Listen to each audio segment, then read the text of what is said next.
Para muchas parejas, la recámara se torna en un campo de batalla debido a la violencia sexual que viven. Y es común que pase desapercibida debido a que sucede en la intimidad del hogar y se ignora que es un delito que debe denunciarse. Pero lo más lamentable es que hay quienes visualizan las relaciones sexuales como una obligación marital, aunque éstas no sean placenteras. Hoy, en Diálogos en Confianza, hablaremos de la violencia sexual en la pareja. Hola, ¿qué tal? Muy buenos días. Muchísimas gracias por acompañarnos en este viernes de pareja aquí en Diálogos en Confianza, hablando de este tema que ustedes ya escucharon en la entrada del programa, la violencia sexual. Creo que es importante hablar de la violencia sexual que se da en las parejas porque muchas veces se oculta, quizá por pena, por vergüenza o porque se desconoce que se está ejerciendo violencia o que está siendo violentada o violentado. Hay muchos comportamientos que quizás se normalizan o se permiten dentro de un matrimonio, aunque sean comportamientos agresivos. Entonces, de todo esto vamos a hablar. Es importante que el día de hoy estemos muy atentos a este tema, que nos informemos y cualquier duda que tengan, por favor, háganla llegar a través de las redes sociales que ustedes ya conocen aquí, @Diálogos Canal 11, para que nos compartan sus dudas. De verdad, es importantísimo que todos estemos informados, papás, hijos. El día de hoy, de verdad, me da mucho gusto que en el foro nos acompañan muchos jóvenes. Bienvenidos a todos, a los que vienen a dar su testimonio también. Y bueno, por el tema, que sabemos que es un tema fuerte, como les decíamos, que poco se habla, se conoce de él, no se acepta, y una vez aceptado este tema, creo que es importante para dar el siguiente paso.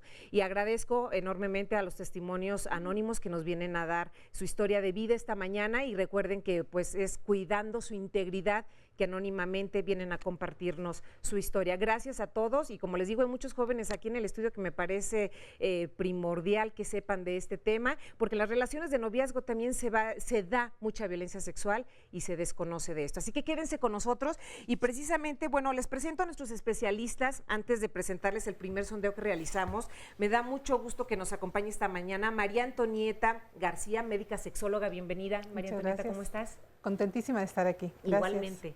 Gracias por estar con nosotros. Ignacio Lozano Verduzco, psicólogo social y académico de la Universidad Pedagógica Nacional. Bienvenido, Ignacio. Muchas gracias, buenos días. Buenos días. Gracias. Nos acompaña también Rosalba Cruz Martínez, coordinadora del área legal de la Asociación para el Desarrollo Integral de las Personas Violadas, ADIVAC, y te agradezco que estés con nosotros con este tema. Muchas gracias, buen día. Buen día. También está con nosotros Daniel Ramírez Campos, psicólogo especialista en atención en violencia de género. Bienvenido, Daniel. Gracias, buenos días. Buenos días. Y como les decía, pues antes de entrar de lleno con ustedes con el tema de la violencia sexual, les voy a presentar el siguiente sondeo donde preguntamos, ¿conoces a alguien que haya sufrido violencia en una relación de pareja? Aquí tenemos las respuestas. Sí, pero ha sido verbal. No conozco una persona que haya sido violentada de forma física. No, gracias a Dios, no. No. Ah, no. Afortunadamente no conozco personas que las violenten o que sean violentas. Una pareja que al momento no saben cómo resolver conflictos con los hijos, entonces pues es mucho de gritos y ofensas, ¿no? Entonces la cuestión de los límites, no saben cómo poner los límites, entonces todo lo quieren resolver gritando. Mujeres que después de que pasan muchos años y que también sufrieron violencia con su mismo marido, con sus hijos hacen un grupo fuerte para poder atacar a la pareja. Pues su esposo la maltrataba porque se ponía ebrio. No conozco a nadie.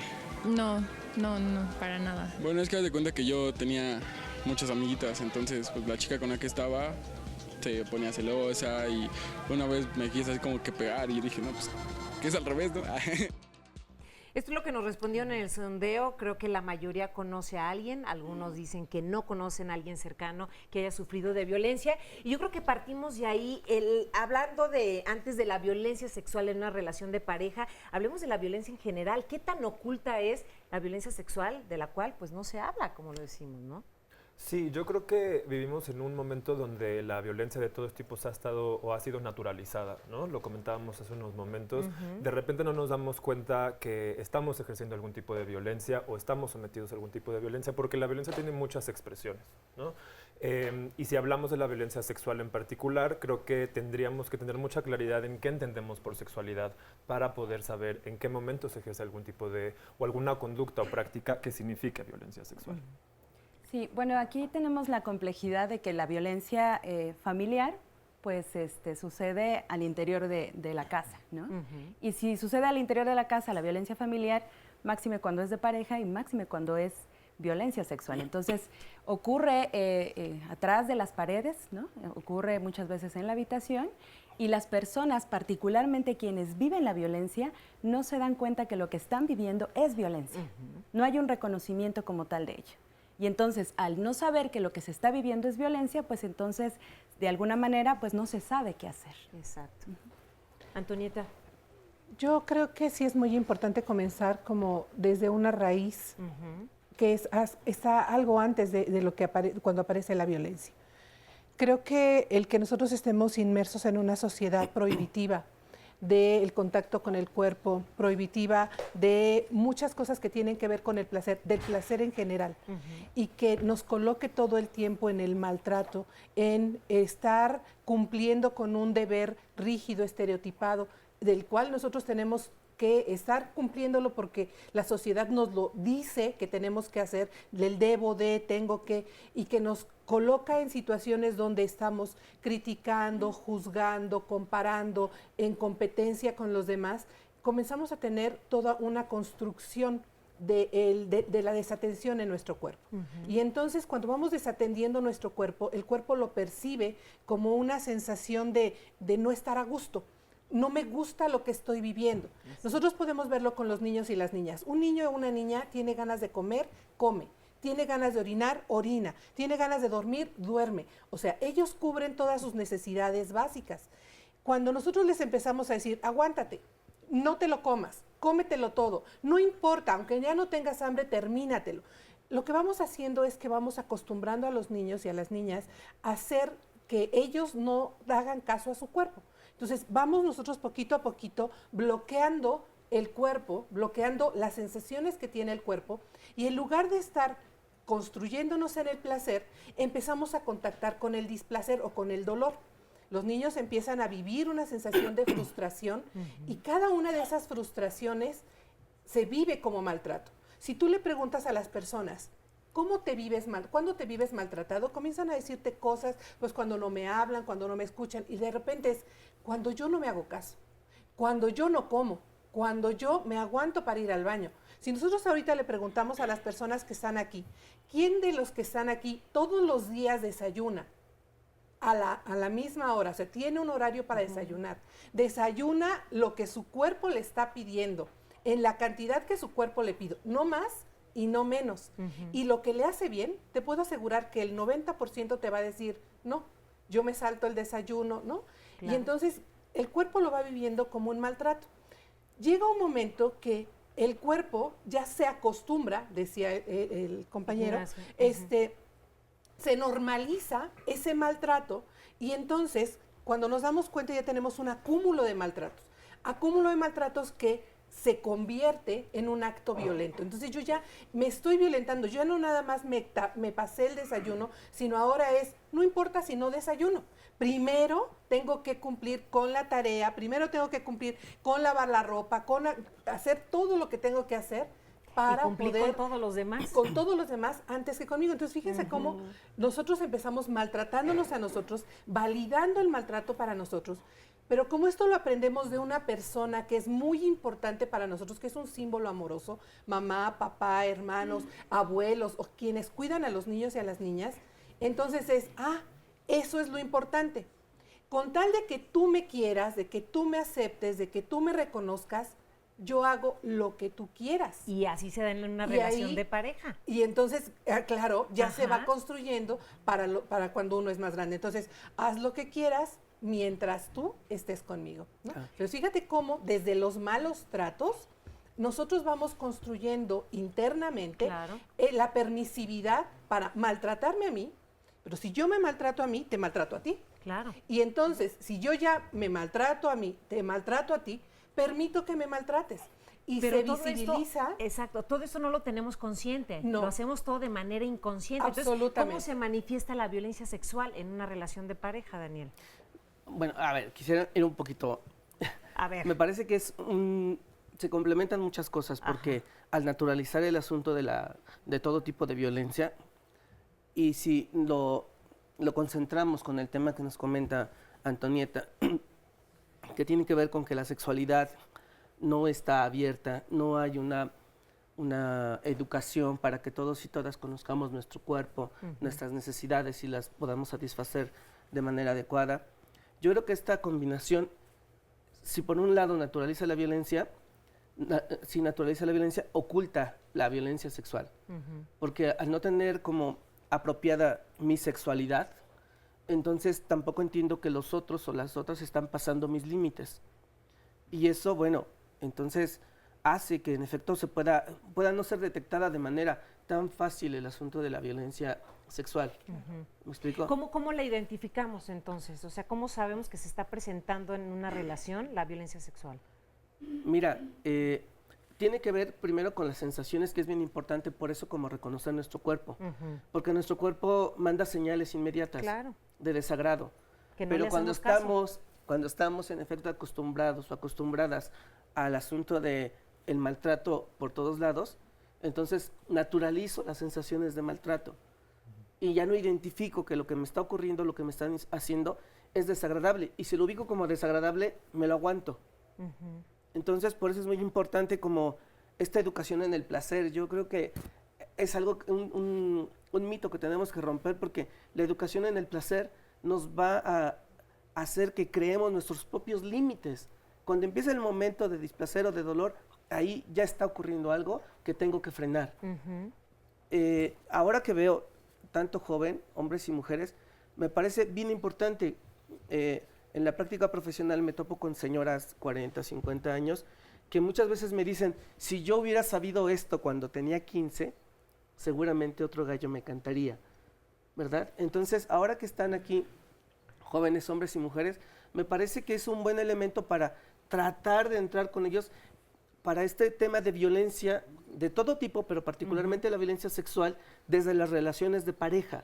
A ver, también se da, por decir, de la forma en que se dicen las cosas, o sea, ahí también se puede ejercer una violencia sexual, Sí, o por hablar supuesto. mal del cuerpo de la mujer, que de repente, digo, en una relación de noviazgo, o quizá ya en un matrimonio, una pareja que esté establecida, y que de repente la pareja te diga, ay, es que qué bonita estás, o sea, ponte a hacer ejercicio, ponte a hacer algo, o sea, ¿es parte de esa violencia sexual? Yo diría que por supuesto que sí, ¿no? Retomando un poco lo que dicen mis compañeros y compañeras, creo que una forma de identificar la violencia es aquello que me hace sentir incómodo o incómoda. Claro. Algo que no me está gustando, ¿no? Esa es una primera señal. Y puede ser desde algo muy sutil, como pensar muy chiquito, que no es grave, pero si me incomoda, es grave, ¿no? Y es donde yo tengo que hablar y aprender a hablar y decir que esto no me está gustando, ¿no?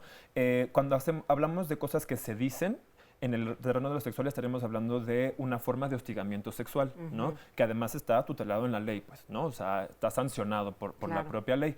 El ejemplo que tú pones, ¿no? De estás gordita o cualquier cosa que podamos decir verbalmente es una forma de hostigamiento, porque nos incomoda o incomoda a la persona a quien va dirigido, ¿no? Y es una forma de denigrar y minimizar su subjetividad y su cuerpo y su forma de estar en sociedad y en la vida, ¿no? Y en la relación de pareja en particular. Claro, y yo creo que esto no tiene que ver solamente con un género, ni con la mujer ni con el hombre, se da en las dos partes y a veces no lo reconocemos, y como decimos los hombres, es más difícil que lo hablen, que se acerquen a alguien para decirle, oye, estoy sufriendo violencia sexual. Son pocas las denuncias, son muy bajas las denuncias también que sea por parte de los hombres. Y miren, realizamos un sondeo precisamente con este tema, de qué forma los hombres pueden ser violentados por su pareja.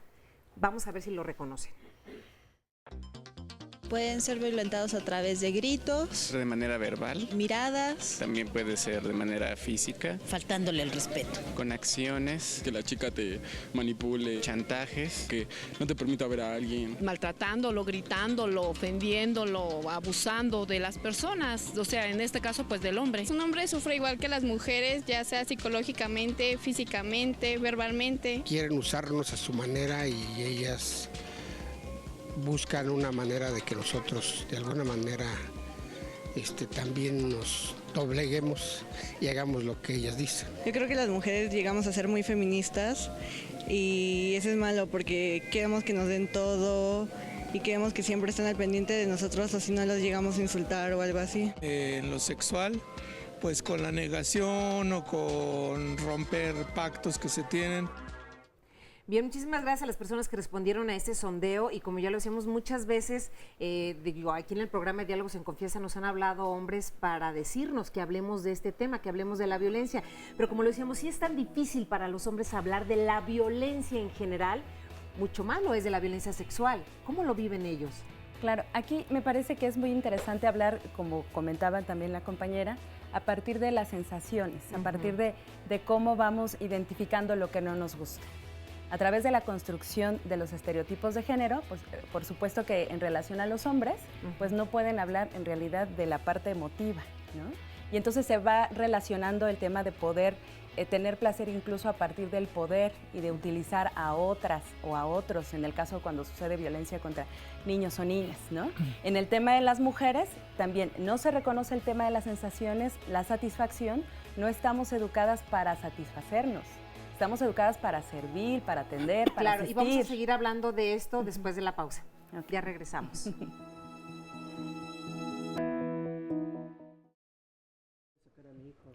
Gracias por continuar con nosotros aquí en Diálogos en Confianza, hablando de la violencia sexual en la pareja. A continuación les voy a presentar el siguiente testimonio de un hombre que confiesa y acepta que ha ejercido violencia sexual con su pareja.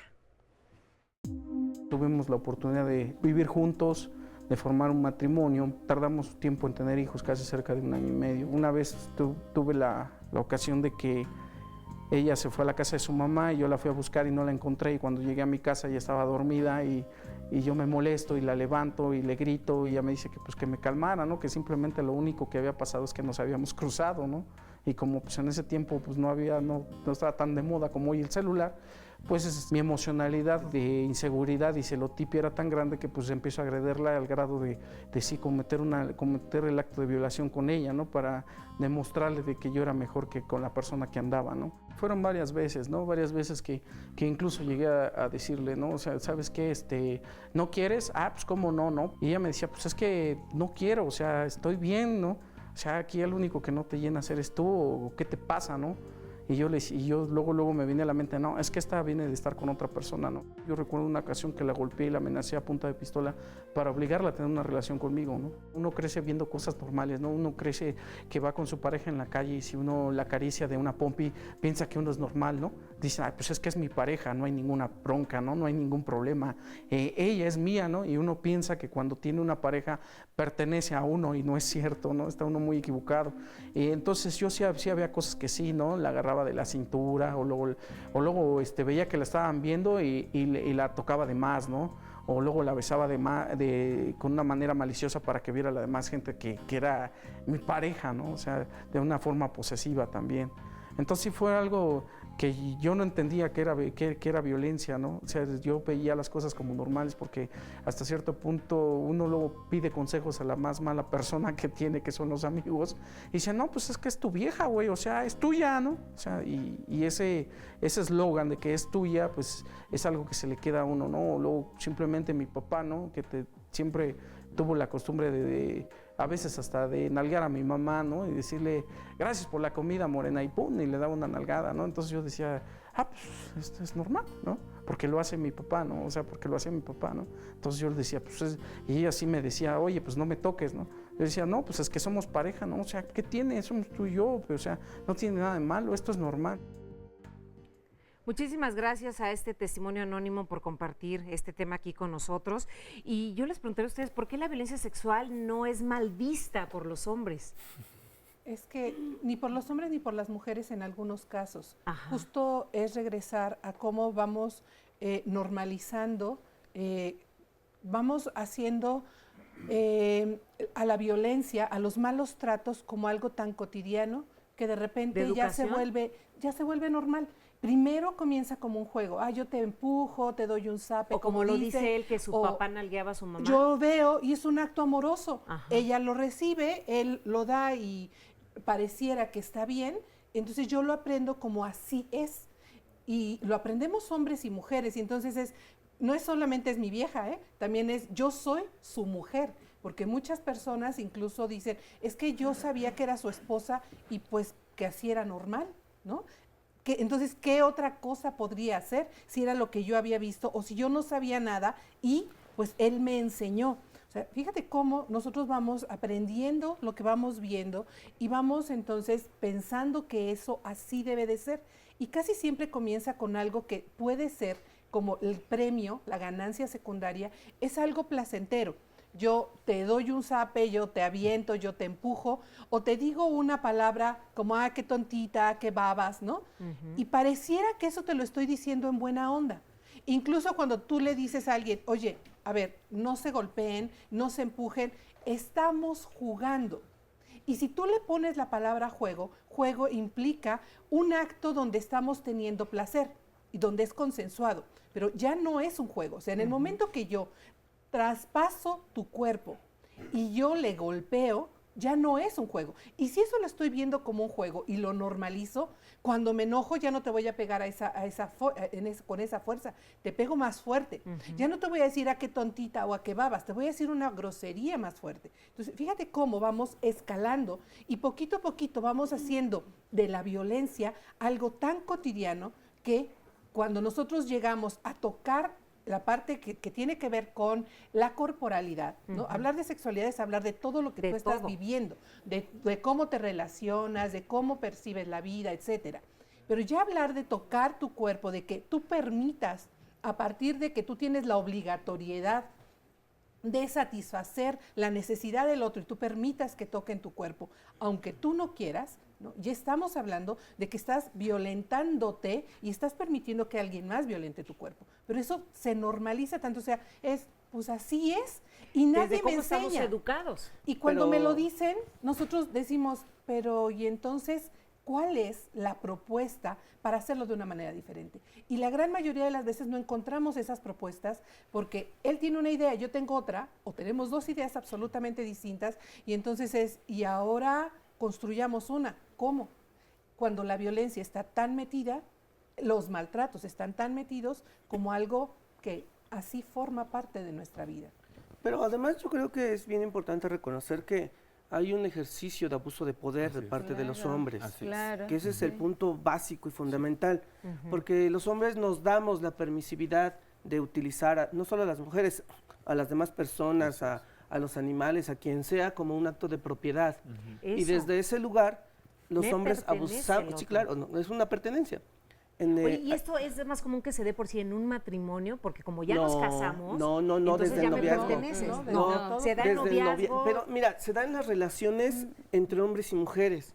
No solo en el noviazgo, no solo en las relaciones de pareja jóvenes, se da en las relaciones de amistad. En la familia. Se da en la familia, se da en el trabajo. De hombre, de las relaciones de mujeres. En las relaciones, sí, pero es muy común que se dé de los hombres hacia las mujeres o de los hombres hacia otros hombres que este hombre va a considerar de menor valía. Así es. ¿Me explico? Entonces, si bien es importante mencionar que, bueno, habrá hombres que se sientan maltratados, hay que ver también cómo se sienten maltratados, porque muchos hombres, cuando tienen una resistencia al abuso de poder que ejercen, entonces señalan, ya ves, yo no soy el malo, es ella. Entonces, por eso es bien importante tener muy en cuenta este ejercicio de abuso de poder de parte del masculino. Sí. O sea, yo creo que como género sí, o sea, como género lo masculino sí es lo que tiene el poder, pero hombres y mujeres ejercemos el poder desde lo masculino. Claro. O sea, me parece que es muy importante no decir solo los hombres, porque yo conozco hombres, ¿no? Y en terapia van hombres, y bueno, yo he conocido hombres muy cercanos a mí que me dicen, he ido en el metro y me tocan el pene, y la mujer me dice, ¿qué? ¿No quieres? Dice, y que cuando se los cuento a mis amigos me dicen, ¿qué? ¿Eres puto? O sea, ¿por qué no te aguantaste? O sea, no tienes por qué quejarte. ¡Qué buena onda! O sea, tú estás, le gustaste hasta una ruquita, ¿no? O sea, fíjense cómo los hombres tendrían que estar permitiendo que les toquen el cuerpo, que les agarren una nalga, ¿no? Y ellos no se pueden quejar porque son hombres. Y sí, si se quejan con otro hombre, son descalificados como poco hombre. Claro. Si se quejan con una mujer, dicen, órale, ¿no? Qué suertudo. Pero a ver, ¿qué tiene que pasar? Por decir, ahorita que escuchamos al testimonio que nos compartió su testimonio. Yo sé que ustedes quieren hablar y también les voy a dar la palabra. Pero ¿qué tienen que pasar? ¿Qué tienen que vivir para que el agresor acepte que está ejerciendo violencia sexual? ¿Cómo se da cuenta? No se da cuenta. Bueno, es que yo justo quería mencionar, retomando estas participaciones, hace unos años publiqué un estudio sobre el significado de violencia en hombres y mujeres. Y lo que encontramos es que los hombres piensan en golpes, sangre, muerte, moretones. Y las mujeres piensan en otra cosa. Piensan en insultos, piensan en malestar, en lo emocional. Y eso me parece que evidencia lo que decía Rosalba hace unos minutos, cómo los estereotipos de género influyen directamente en la forma en que yo vivo mi subjetividad. Por supuesto que hombres y mujeres podemos ser víctimas de cualquier tipo de violencia, pero si nos vamos a cómo se construyen los géneros de manera social, tenemos que entender lo que dice Daniel, que los hombres nos colocamos en lugares de poder para ejercer más poder. Y si nos vamos a las estadísticas nacionales, somos los hombres que violentamos constantemente a las mujeres, sin invisibilizar que por supuesto que hay hombres que hemos vivido violencia, por supuesto que sí, pero a lo que voy es que la violencia contra la mujer es un problema de salud pública y un problema social de una magnitud que no es la violencia contra los hombres, sin eximir que sí hay violencia contra los hombres, por supuesto que hay. Claro, ¿no? Mira, a ver, vamos a escuchar justo a un testimonio anónimo que nos está acompañando aquí en el estudio. Agradezco muchísimo, de verdad, que estén con nosotros compartiendo este tema que, como lo decíamos, que no es pues nada fácil hablarlo, y por eso les agradecemos que estén con nosotros compartiéndolo, porque sabemos que hay mucha gente detrás del televisor que nos está viendo y que no ha identificado esa violencia, que no sabe a quién acercarse y mucho menos cómo hablarlo y a quién decirlo. Así que, por favor, nos comparte. ¿Ya tienes el micrófono? Lo tenemos ahí, perfecto. ¿Nos compartes qué viviste? Bueno, pues yo conocí la sexualidad con violencia porque tuve un abuso a los 5 años de edad. Posteriormente, cuando ya soy una adolescente, no siento ya ningún interés yo por saber nada de la sexualidad. A mí me causa miedo. Para mí es algo que me da asco. Claro. Es algo que me asusta. Simplemente el hecho de pensar que voy a tener una relación, porque recuerdo, o sea, nunca olvidé ese evento, siempre lo tuve grabado, y esa es la manera, para mí la sexualidad era violencia. Yo después, cuando ya me caso, nunca pude hablar de esto con mi pareja. Aceptaba la relación como parte de una obligación, o sea, y yo decía, bueno, yo puedo lavar, planchar, cocinar, todo, pero eso no. O sea, ¿tratabas de evitar las relaciones? Sí, quería ser la esposa perfecta, pero al llegar a ese punto, el rechazo, yo lo rechazaba, pero sin embargo algo me decía que lo tenía que aceptar porque era parte del entorno de mi familia. Entonces yo quería que estuviera bien mi familia, finalmente me estaba esforzando por ser una buena esposa. Entonces aceptaba la relación y fingía que era agradable para mí, pero era un sacrificio, ¿verdad? ¿Y cuál era la reacción de tu pareja? La reacción de mi pareja, pues obviamente que tuvo con el tiempo que notar que yo no quería, que era fingido, porque pues de alguna manera se va a expresar que aunque yo finge, estoy fingiendo, o sea, no quiero. O sea, es tan agradable, pero ya no quiero así rápido. ¿Tu pareja te chantajeaba? Sí, porque ya después abiertamente decía, es que no quiero. Con los años ya se va teniendo esa confianza y digo, es que no quiero. Entonces él empieza a tener muchas infidelidades y me las exhibe y me dice, pero pues es que tú tienes la culpa porque cómo te comportas. Entonces yo vuelvo a aceptar la relación, pero ya con mucha culpa, o sea, sintiéndome ya muy devaluada, porque ya era una situación que yo estaba aceptando, que él sabía que no quería y yo estaba haciendo algo que no quería y él lo sabía.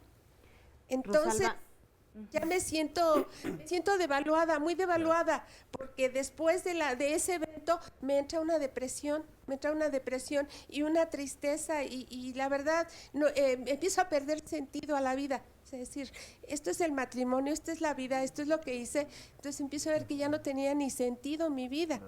Y sigo viviendo así, porque lo sigo viviendo, porque además sí tenía mucho miedo, ese es lo que yo tenía, de estar sola. O sea, yo sentía que era necesario que estuviéramos dos con la pareja, o sea, que éramos pareja y que el buen ejemplo para los hijos o las hijas era que tuvieran papá y mamá. Entonces, así sucedió, pues por mucho tiempo. Rosalba, ¿querías decirle algo? Sí, bueno, en primera instancia, el reconocimiento de que el primer ámbito donde se va gestando el abuso de poder o la estructura del abuso de poder, pues sí es como la diferencia de los géneros, ¿no? Porque justamente el poder se masculiniza, ¿no? Se ejerce de esa manera. Si nosotras vemos en el ejemplo, tanto en el testimonio anterior como el que usted amablemente nos está proporcionando, es evidenciar cómo existe el abuso de poder ahí. Y cómo además se reconoce a través, históricamente, que las mujeres tenemos un débito conyugal, ¿no? Y entonces, ¿por qué? Porque históricamente también, incluso en la formación de la estructura jurídica, sucede que las mujeres pasábamos a la tutela del hombre. Es decir, pasábamos del papá al hombre y entonces éramos un objeto más que pasaba como propiedad. Y entonces el hombre, ¿qué pasaba? Bueno, pues si es de mi propiedad, puedo usarla cuando yo quiera. Y nuestra opinión estaba totalmente nulificada, ¿no? Y entonces, no solamente en el tema estrictamente de la mujer ya siendo una pareja, sino cómo se constituye desde que somos niños y niñas, ¿no? La violencia sexual, en términos generales, está relacionada con el abuso de poder. Sí existe el poder, bueno, el poder por sí mismo no es que esté mal. El problema es cuando se abusa de él. Y cuando la persona que ejerce la violencia cree que tiene derecho y que además puede hacerlo las veces que quiera, de utilizar el cuerpo ajeno, independientemente de si la otra persona se siente cómoda, siente un placer, eso no nos importa. Tomo el cuerpo ajeno porque puedo hacerlo.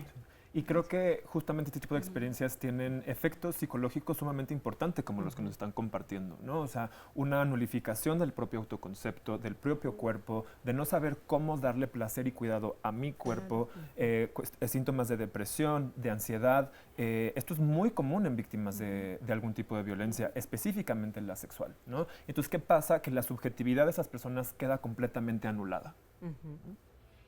¿Quieren agregar, Antonieta? Sí, bueno, primero gracias por el testimonio, gracias por compartirlo.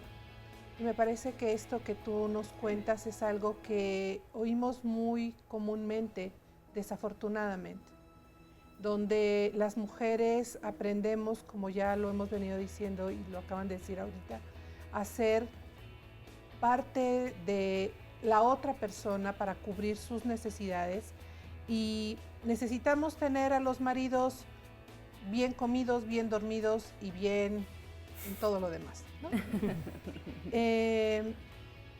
Y eso, si nosotros no cumplimos con eso, tenemos un costo social muy alto. Tan alto que dejamos de ser buenas esposas, dejamos de ser buenas madres. Continuamos después de la pausa, Antonieta, con esto. Gracias. Violencia sexual en la pareja. Gracias por continuar con nosotros en Diálogos en Confianza, hablando de la violencia sexual en la pareja. Antonieta, nos quedamos contigo antes de la pausa. Cuando nosotros vivimos una historia de abuso sexual, es muy importante reconocer que el cuerpo, la última barrera que tiene el cuerpo para defenderse es la piel. Entonces, yo tengo un espacio personal donde si él se me acerca, yo digo, se está acercando, y mi cuerpo me dice alerta, alerta, no me gusta lo que estoy sintiendo, entonces generalmente yo me separo. Pero la última barrera que tenemos es la piel. Y entonces cuando la persona es violentada sexualmente, cuando es su piel, su cuerpo está siendo tocado sin que la persona quiera ser tocada, entonces es como si el interior de nosotros se encogiera, se hiciera para adentro. Y la sensación es como de, mi cuerpo se queda como un caparazón. Y entonces, pues ya no siento el placer porque de inmediato cuando empiezo a sentir, mi cuerpo empieza a sentir la cercanía, aunque todavía no se me acerque, pero ya está invadiendo mi espacio personal, mi cuerpo poquito a poquito se va cerrando, hasta que otra vez, ¡pum!, me vuelvo a meter hacia adentro para protegerme. Y por supuesto, esta vivencia del placer que el cuerpo lo está haciendo todo el tiempo, pues no se puede llevar a cabo. ¿Por qué? Pues porque yo estoy sintiéndome, otra vez mi cuerpo se queda con ese recuerdo de la infancia o ese recuerdo del contacto, aunque solo me hayan tocado una nalga, aunque solo me hayan tocado, ¿no?, lo que me hayan tocado, ¿no?, que yo no quise, entonces se me queda como memoria en el cuerpo y mi cuerpo reacciona igual. Me parece muy importante primero reconocerlo para empezar a trabajar sobre ello. ¿Cómo hacerlo? Pues poquito a poquito. En un proceso de psicoterapia hay que ir conociendo nuestro cuerpo y poquito a poquito ir viendo que aunque estemos así de cerquita, yo puedo poner un límite. Claro, puedo poner un límite a mí y puedo ponerle un límite al otro. Y entonces también en otro tipo de relaciones violentas puedo empezar a poner límites. Claro. Me parece maravilloso lo que tú nos has compartido. Muchas gracias por compartirlo aquí con nosotros. Y a continuación les voy a presentar una charla que tuvimos con Fernando Huerta, quien es profesor e investigador de la Universidad Autónoma de la Ciudad de México, que nos comparte su punto de vista, su opinión y sus conocimientos acerca de la violencia sexual. La violencia de género es la ejercida por mujeres y hombres. La violencia de género se identifica a partir de lo que caracteriza principalmente la práctica en este sentido de los hombres, ¿no? Y la podemos entender como ese conjunto de acciones, ¿no?, que daña, hiere y mata a las personas en cualquiera de sus aspectos, sean los aspectos físicos, sean los aspectos emocionales, sean los aspectos cognitivos, pero también sus aspectos simbólicos. Hay tres ejes fundamentales que nos estructuran la vida en nuestro ser genérico: el poder de dominio, la violencia y la sexualidad.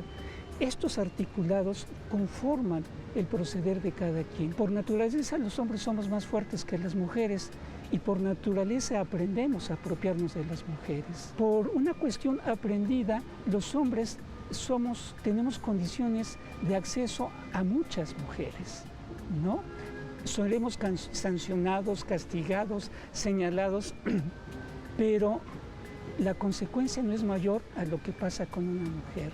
Entonces, de repente, consciente e inconscientemente, normalizamos ese tipo de actitudes, hacemos como naturaleza este tipo de actividades. Y entonces, vamos a poner el ejemplo, cuando una mujer es violada es porque venía vestida de determinada forma, tiene un cuerpo que es adecuado al deseo masculino y por lo tanto es susceptible de ser violentado. Entonces, la conciencia y la inconsciencia corresponden a las condiciones socioculturales de vida, a partir de las cuales pensamos que esto es normal, ¿no? ¿Es un proceso educativo? Sí. ¿Cómo lo desmontamos? Hay que reeducar para decir que la enseñanza y la educación de género con una perspectiva feminista es fundamental en la vida de las personas, ¿no? Sin eso me parece difícil que la reeducación vaya permeando otros ámbitos sociales y sobre todo las mentalidades de las personas. Se tiene que institucionalizar el proceso a partir del cual los hombres infractores, los hombres que cometen violencia, tienen que pasar por procesos. Entonces, si estos programas se institucionalizan, se obligan a las personas, a los hombres, a que lleven estos cursos. Si eso no se cumple, los hombres no pueden salir.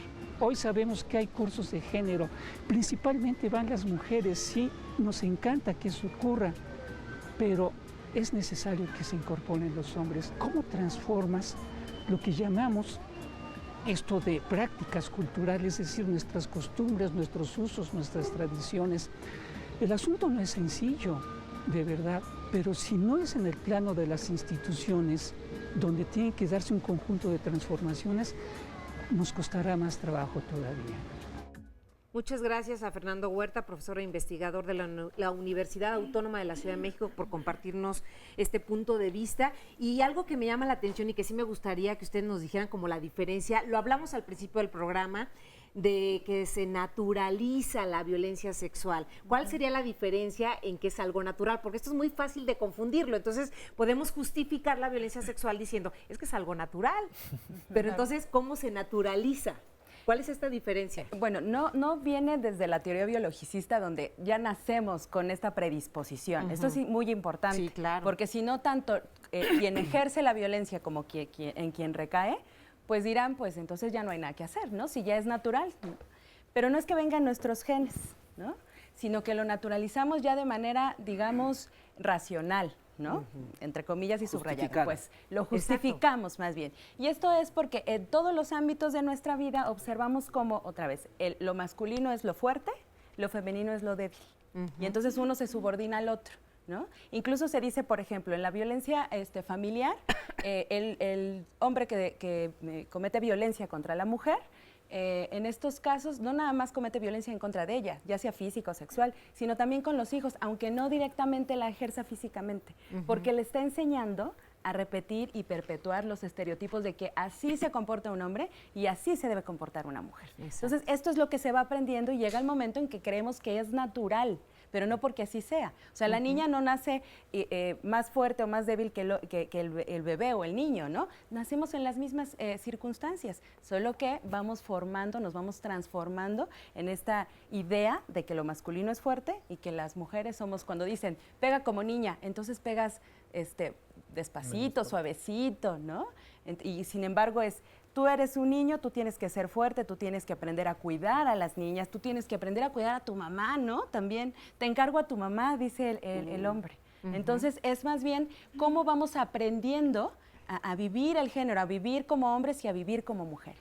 Claro, y miren, ahorita yo estoy viendo las reacciones de los jóvenes que están acompañándonos, que son de una secundaria, y creo que, como ya lo decíamos, es importante que ellos estén aquí informándose sobre este tema, porque ahora las relaciones sexuales se dan a más temprana edad, y a veces las niñas son bulleadas porque, ay, ¿cómo vas a ser virgen todavía, no? O sea, empiezan a ver este tipo de agresiones hacia ellas, y quizá las niñas también hacia los niños. Claro. ¿No? Entonces, me parece que están muy atentos, escuchando. Gracias de verdad por estar aquí con nosotros y de verdad pongan mucha atención para que ustedes tengan toda la información de este tema y no vayan a ejercer violencia en sus relaciones de pareja. Y miren, quiero agradecer a las personas que se han estado comunicando con nosotros a través del Twitter de Diálogos en Confianza. Silvia Nieto nos comparte: la violencia sexual se vive desde el noviazgo. La violencia sexual nunca debe de verse como algo natural. Mujeres, no permitan hacer algo que a ustedes no quieran ni que les haga sentir mal, incómodas, molestas, etcétera. Y por otra parte nos llama Héctor y nos dice: la agresión hoy en día hay un 50% y un 50%, es decir, agresión tanto de la mujer como del hombre, es un problema social. Guadalupe nos dice: mi esposo no me satisfacía sexualmente, siempre me quedé callada. Esa situación me hacía daño internamente. En pocas ocasiones tuve la oportunidad de hablar con él y decirle lo que yo quería y necesitaba de él. Él hacía todo mecanizado y seguí callada. Ahora que ya estamos solos, le perdoné todo y, como dicen los especialistas, aunque me martirice, lo prefiero a estar sola. ¿Se debe perdonar? ¿Cómo se perdona si se vive violencia sexual? Yo no sé si de lo que está hablando justamente es de violencia sexual, cuando ella dice, no me satisfacía. Exacto, al principio no me satisfacía sexualmente. O sea, quizás sí podría haber ahí violencia sexual, sin embargo, me parece que tiene que ver con, de repente, cubrir ciertos roles para poder disminuir los miedos al abandono, al desamor, etcétera. Y creo que hay un error en pensar que la otra persona va a venir a darme mi placer.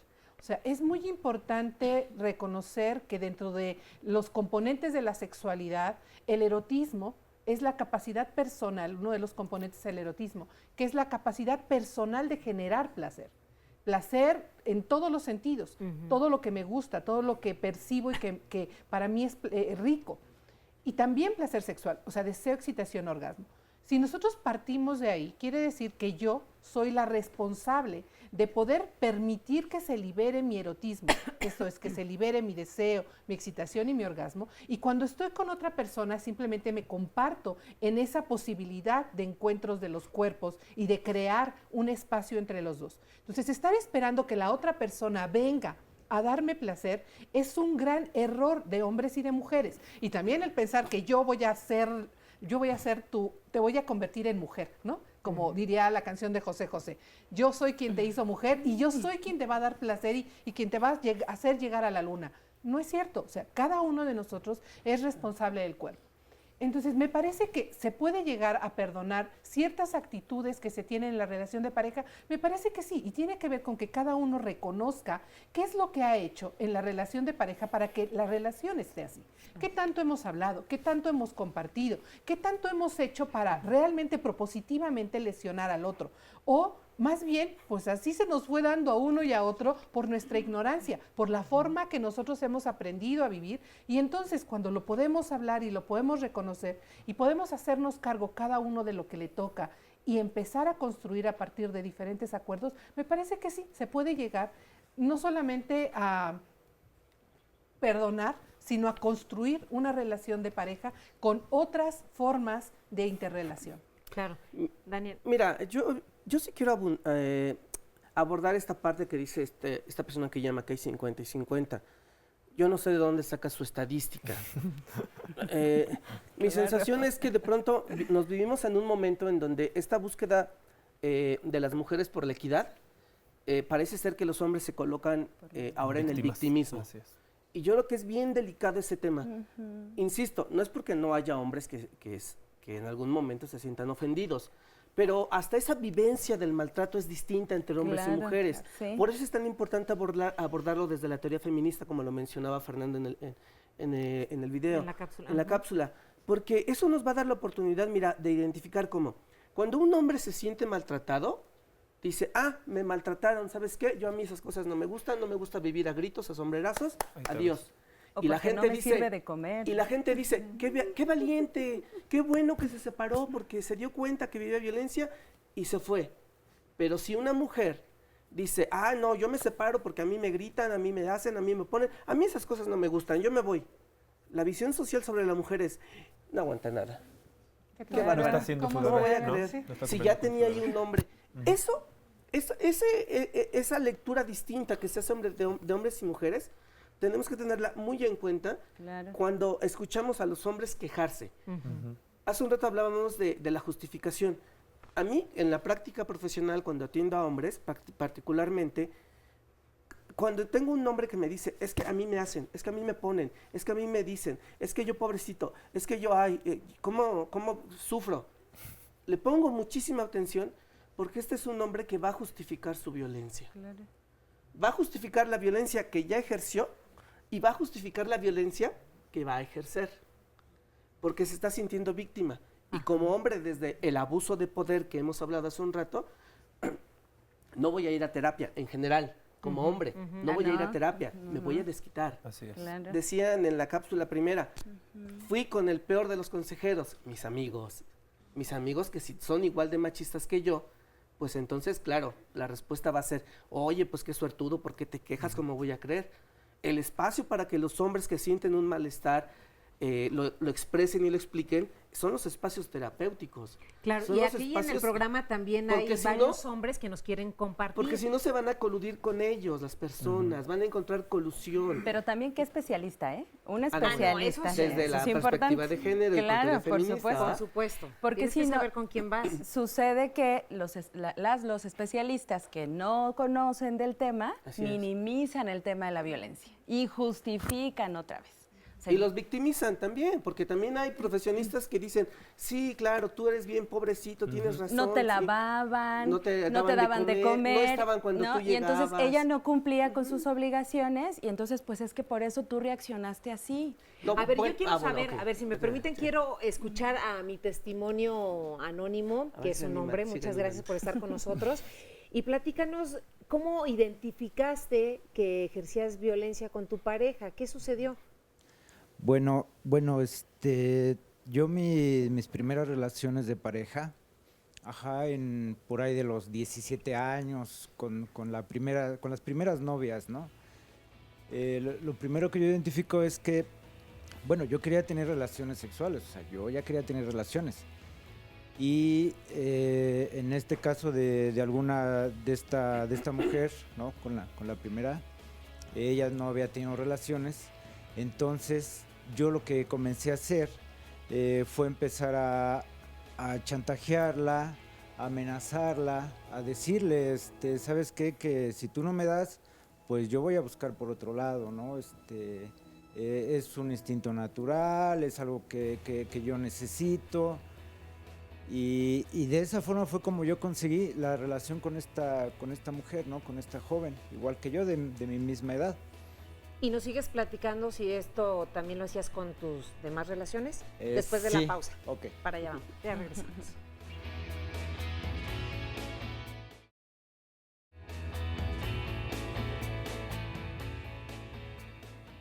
O ha sido naturalizada.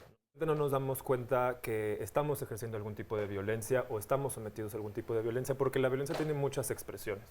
Particularmente quienes viven la violencia no se dan cuenta que lo que están viviendo es violencia. Al no saber que lo que se está viviendo es violencia, pues entonces de alguna manera pues no se sabe qué hacer.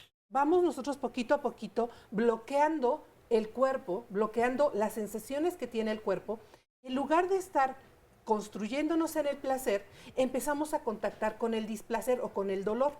Nosotros empezamos maltratándonos a nosotros, validando el maltrato para nosotros, con tal de que tú me quieras, de que tú me aceptes, de que tú me reconozcas, yo hago lo que tú quieras. Si yo ya me maltrato a mí, te maltrato a ti, permito que me maltrates. La educación en el placer nos va a hacer que creemos nuestros propios límites. Cuando empieza el momento de displacer o de dolor, ahí ya está ocurriendo algo que tengo que frenar. Que una forma de identificar la violencia es aquello que me hace sentir incómodo o incómoda. Claro. Algo que no me está gustando, ¿no? Esa es una primera señal. Vamos haciendo a la violencia, a los malos tratos como algo tan cotidiano que de repente ya se vuelve normal. En el momento que yo traspaso tu cuerpo y yo le golpeo, ya no es un juego. Y como vamos escalando y poquito a poquito vamos haciendo de la violencia algo tan cotidiano. Gracias por continuar con nosotros. Esto es lo que ha sucedido en el programa esta mañana, hablando de la violencia sexual en la pareja. Y antes de la pausa estamos platicando con un testimonio anónimo que nos está compartiendo que desde sus primeras relaciones, desde muy joven, comenzó a ejercer esta violencia con sus parejas, ¿no? Y de alguna manera también chantajeándolas que si no tienes relaciones conmigo, entonces ya no voy a estar contigo y me voy a buscar otra mujer y demás. ¿Qué pasó en tus relaciones posteriores?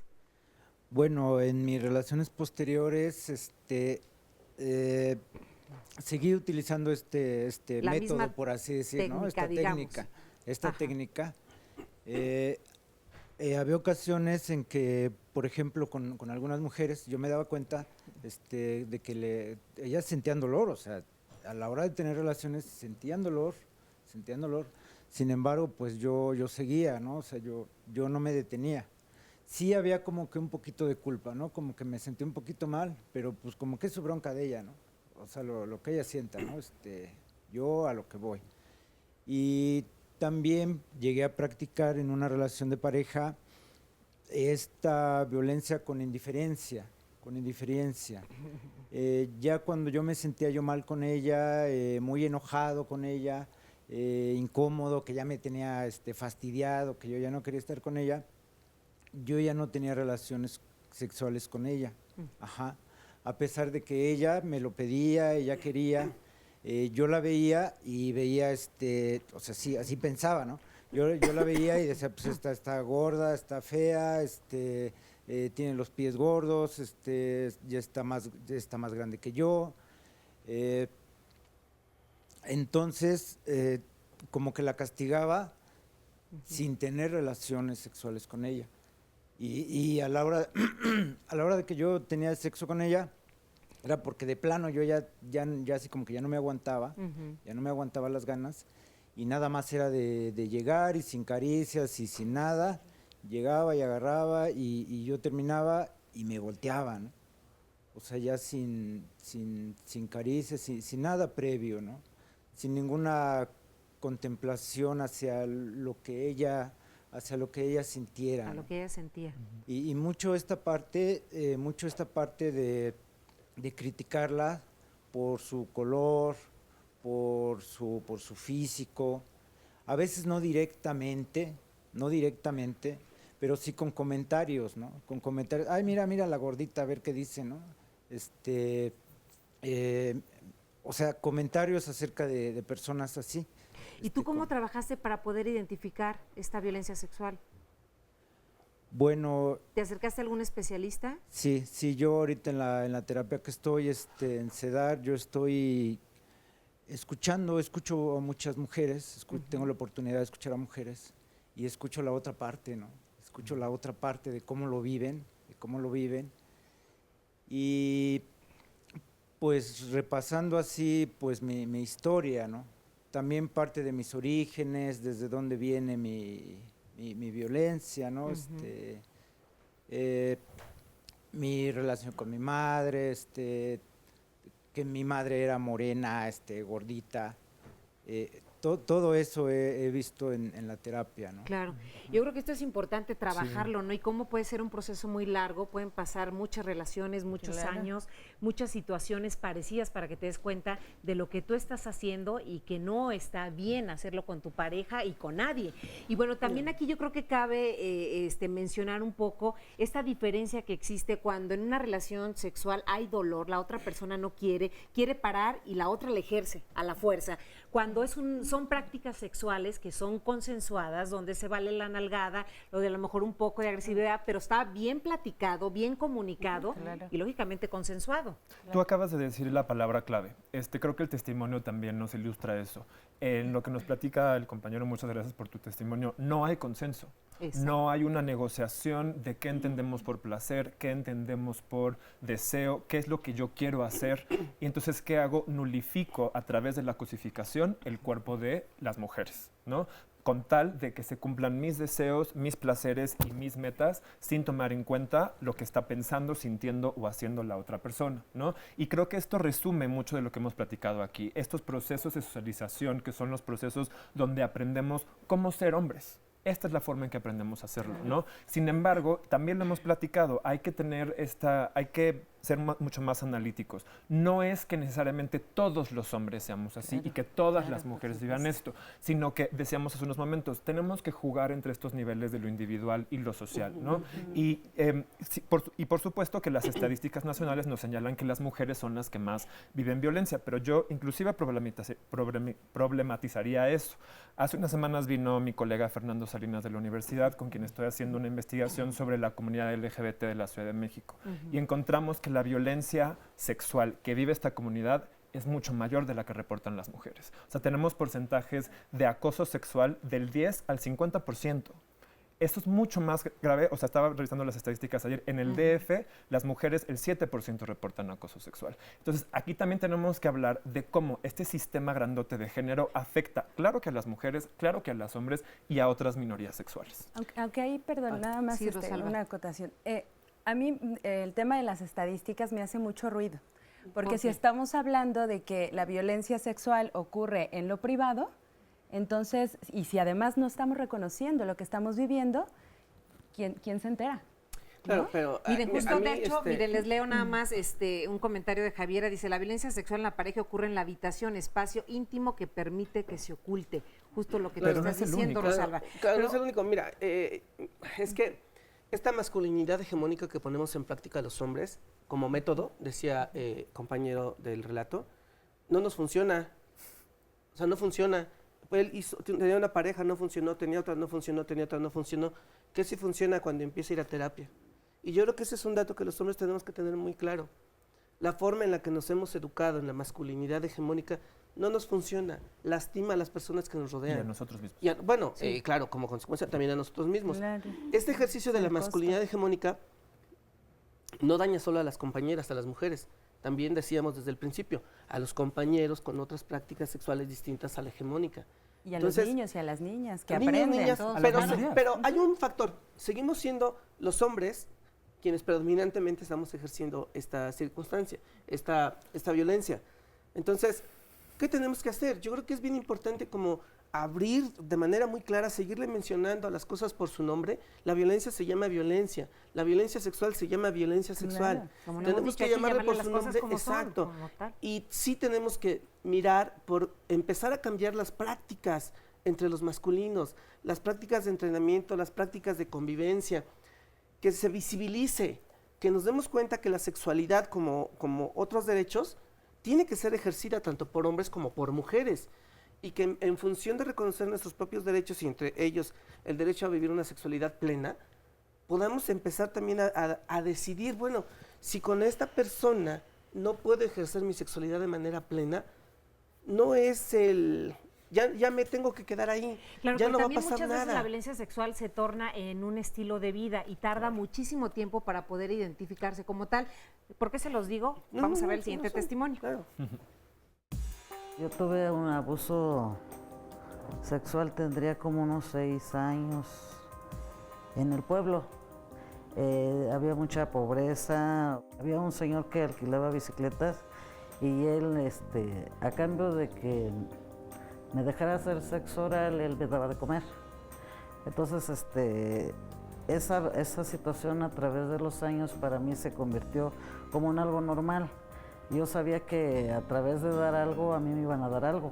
Tenía yo como 15 años cuando yo conozco al padre de mis hijos, los mayores.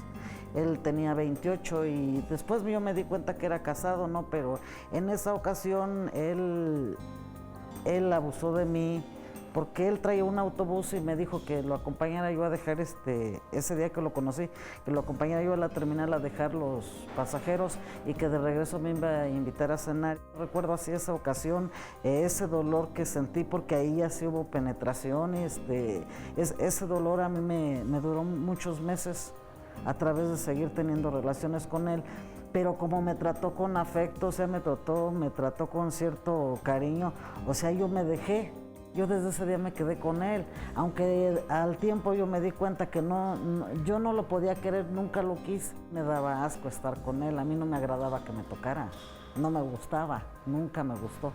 Siempre me dio asco la persona. Puedo decir que yo jamás sentí lo que pudiera ser un orgasmo o un placer, no, yo tenía que, cuando ya de plano no podía y me sentía acorralada de que él a fuerzas quería tener relaciones sexuales, pues simplemente me dejaba que me hiciera lo que quisiera, simplemente nada más por cumplir, no porque yo lo deseara.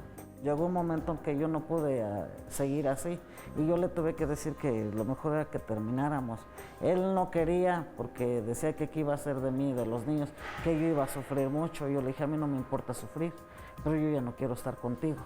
Yo me quedé sola con mis hijos. El día de hoy ya no me importa tanto esa parte sexual con la que yo siempre quería tener un hombre, ¿no? O sea, para mí el sexo fue, después de tantos abusos, para mí fue un arma. O sea, yo sabía que a través del sexo yo podía obtener lo que yo quisiera de un hombre. Y eso me ha llevado de un fracaso a otro fracaso, porque obviamente me doy cuenta que estoy mal, que no es por ahí, que yo nunca voy a tener nada a la fuerza, ¿no? Si una persona no me quiere, o sea, simplemente no va a estar conmigo. Así yo le haga las maravillas a un hombre, ¿no? En cuestión de sexo. Muchísimas gracias a este testimonio anónimo por compartirlo con nosotros. Y bueno, aquí hay varios puntos importantes que me gustaría que ustedes acotaran. ¿Cómo identificar la violencia sexual de una manera consciente? Y aquí lo que ella nos dice, lo hizo como aprendió más bien, como un intercambio de sobrevivencia. Aunque ya cuando ella crece, cuando tiene otra relación, se da cuenta pues que no está disfrutando, que lo hace por obligación y a lo mejor también por sostener una cuestión económica, a lo mejor con los hijos y seguir comiendo y viviendo. Sí, yo creo que algo que es muy importante reconocer es que el sistema patriarcal donde estamos inmersos hombres y mujeres y donde se está perpetuando los roles de género que se ha venido hablando durante todo el programa, que son tan rígidos, donde no se puede mover, justamente nos da la construcción a hombres y mujeres de las relaciones de poder que estamos ejerciendo todo el tiempo con nosotros mismos y con los demás. Y no es privativo solo de los hombres, o sea, hombres y mujeres estamos ejerciendo el poder, y bien lo decía el testimonio, o sea, yo sabía que era un arma para, ¿no? Ahí ya estás hablando de relación de poder. Yo sabía que con eso podía conseguir tal cosa. Y creo que es muy importante que nosotros vayamos reconociendo que nosotros ejercemos el poder. llámese quien se llame, o sea yo hombre o sea yo mujer, tengo que reconocer dónde estoy ejerciendo el poder y en qué momento me estoy colocando como víctima y en qué momento me estoy colocando como victimario y mayoritariamente qué estoy haciendo y para qué me sirve. ¿El que violenta lo sufre también? Sí. ¿De qué manera? Todo tiene un costo social. A mí me parece que eso es muy importante. Todo tiene un costo social o personal o corporal. Entonces, hagas lo que hagas, tienes que soltar algo para quedarte con algo. Y entonces yo puedo ejercer la violencia contigo y después, cuando me doy cuenta, digo, eso no estuvo bien. Porque al ratito yo me voy a colocar en la parte de abajo, como fui victimario y al ratito voy a estar como víctima. Entonces yo ya te dije algo a ti, tú me lo tuviste que responder. O yo tengo que estarme cuidando para ver qué me vas a responder tú. Y entonces sí, hay un costo corporal muy importante. Y creo que cuando tiene que ver con el erotismo, o sea, cuando ya tiene que ver el uso y el abuso de la persona como cuerpo, como una cosa que se cosifica el cuerpo, me parece que es mucho más difícil identificarlo. Por eso nos vamos tardando y la sensación que yo tengo, como lo que voy haciendo es, yo me alejo de mí mismo para poder estar cubriendo y viendo a ver cómo le hago para contigo, cómo cubro las expectativas, lo que voy sintiendo es un gran hueco. Lo que han venido diciendo es, y sentía, ¿no? Me daba cuenta que no me llenaba, me daba cuenta que no estaba satisfecho. Y entonces, claro, la sensación de desamor, de vacío, de abandono, de no estoy bien, se va aumentando. ¿Pero por qué? Pues porque yo busco en los otros que vengan a cubrirme esta necesidad y me coloco en situaciones de riesgo. Ahí están las grandes pérdidas, pero yo no me estoy atendiendo a mí. Si yo me atendiera a mí y yo me diera cuenta qué me está pasando, simplemente con decir, ¿estoy a gusto o no? ¿Me gusta o no? No me gusta, ok. ¿Qué es lo que no me gusta? ¿Y qué estoy haciendo yo conmigo para salirme de eso? No puedo, ok. Entonces busco a alguien profesional que me pueda ayudar a encontrar mi camino, mi propio camino. Nadie me va a decir cómo. Pero sí puedo ir encontrando a partir de regresar a mí. Yo creo que hay que reconocer los riesgos de una mirada individualista como esta. Después de la pausa, sí, claro. Ignacio, quedarnos ahí a medias. Ya volvemos.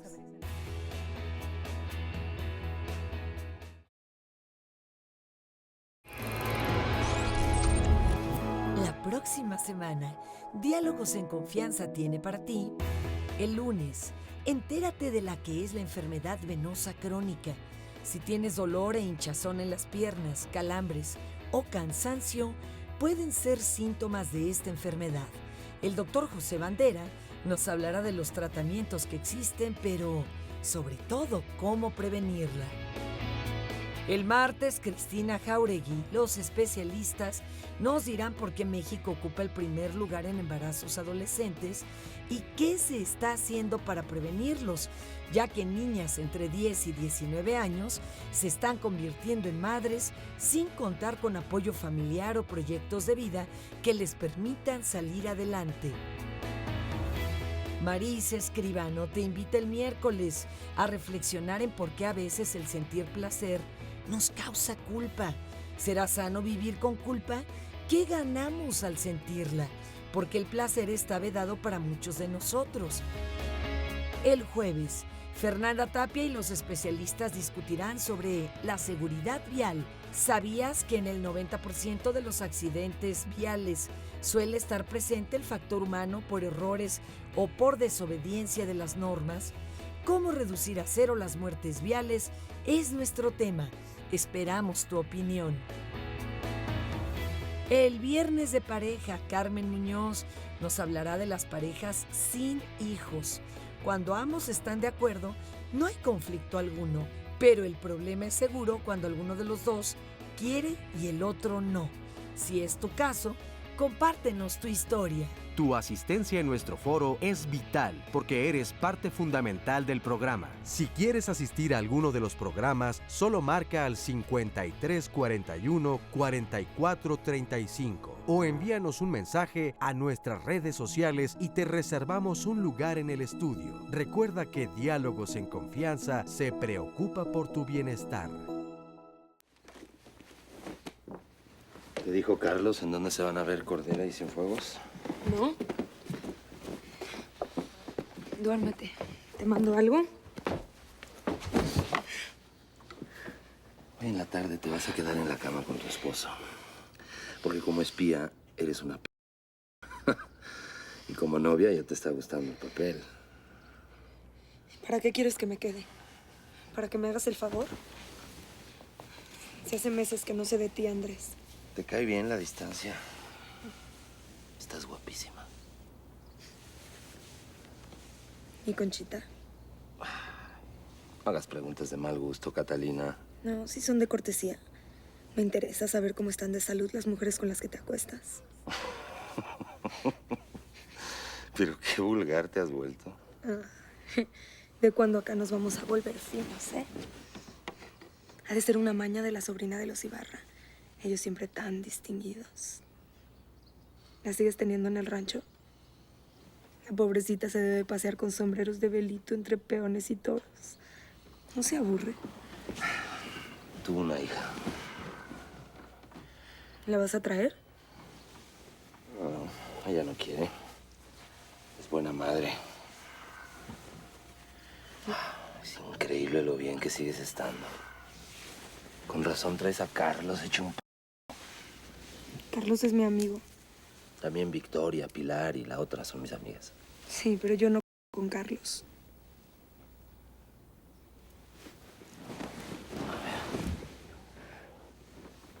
Repíteme eso, condenada.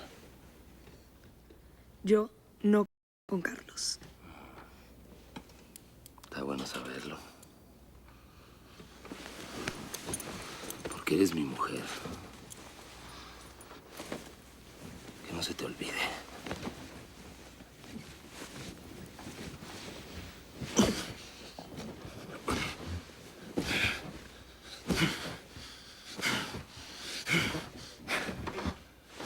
Seguramente muchos de ustedes vieron esta película de Arráncame la vida. Aquí vemos este fragmento donde pues claramente hay una violencia sexual, no sé qué opinen ustedes, porque aquí vemos también esta visión de que se ve la mujer como un objeto, la infidelidad que se debe asumir como algo natural, como algo que sucede, y también esa obligación que las esposas deben tener, sientan o no placer.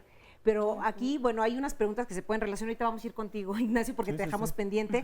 Pero negarse a tener relaciones sexuales, ¿se puede decir que también se está ejerciendo una violencia sexual? Ahorita me contestan porque, miren, aquí nos dice Carmela, hace 3 años me quitaron el útero, yo no quiero tener relaciones porque tengo dolor. ¿Esto se considera violencia sexual hacia mi pareja? El negarse aquí es por un dolor, pero el negarse porque a lo mejor no te gusta que tu pareja te sea infiel sabiendo que tiene otras mujeres y luego llega contigo y nada más te ve como un objeto. Me parece que hay que tener como mucho cuidado en el tema para decir qué es en sí violencia y no meternos ya como en temas ya como incluso moralistas, si queremos llamarlo, ¿no? Ajá.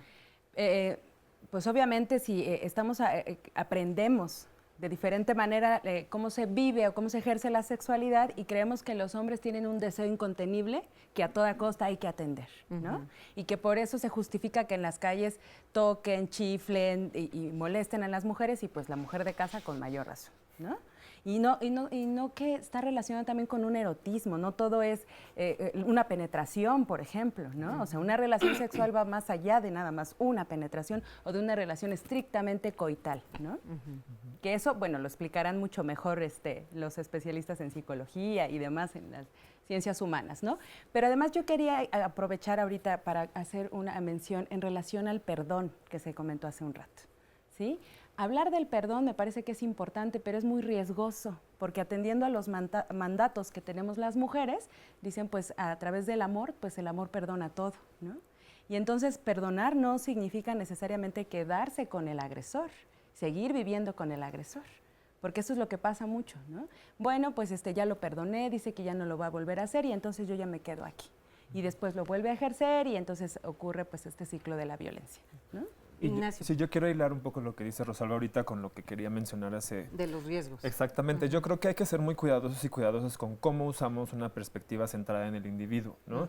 Se ha mencionado de este sistema patriarcal, pero si estamos hablando de un sistema, entonces se trata de un orden que rebasa nuestra noción como individuos. Es decir, tiene menos de un siglo que las mujeres han entrado al mercado laboral y fue hasta los 80s que hubo una entrada masiva al mercado laboral. Esto significa que históricamente no podían generar sus propios ingresos. Significa que dependían económicamente de su pareja varón, ¿no? Y entonces si nosotros miramos esta realidad amplia, económica, sociopolítica de nuestro país, donde es mucho más difícil que una mujer tenga un trabajo bien remunerado, si vemos las estadísticas, y entiendo la preocupación de Rosalba, pero creo que también es una herramienta que tenemos que usar a nuestro favor, vemos que las mujeres por el mismo trabajo ganan menos que los hombres.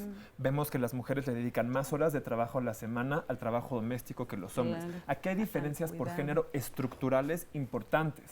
Y hay condiciones de vulnerabilidad en espacios rurales, de marginación, de pobreza extrema, donde es imposible yo tener acceso a información que me permita entender que estoy viviendo una relación violenta, ¿sí? Entonces, no todo puede recaer necesariamente en la responsabilidad individual. Por supuesto que la idea es que nos hagamos responsables de nuestro cuerpo, pero yo lo miro como una meta, ¿sí? Para eso tenemos que echar a andar acciones a nivel social y amplio para que todos y todas podamos tener esa comprensión y sobre todo reconocer estas condiciones de desigualdad.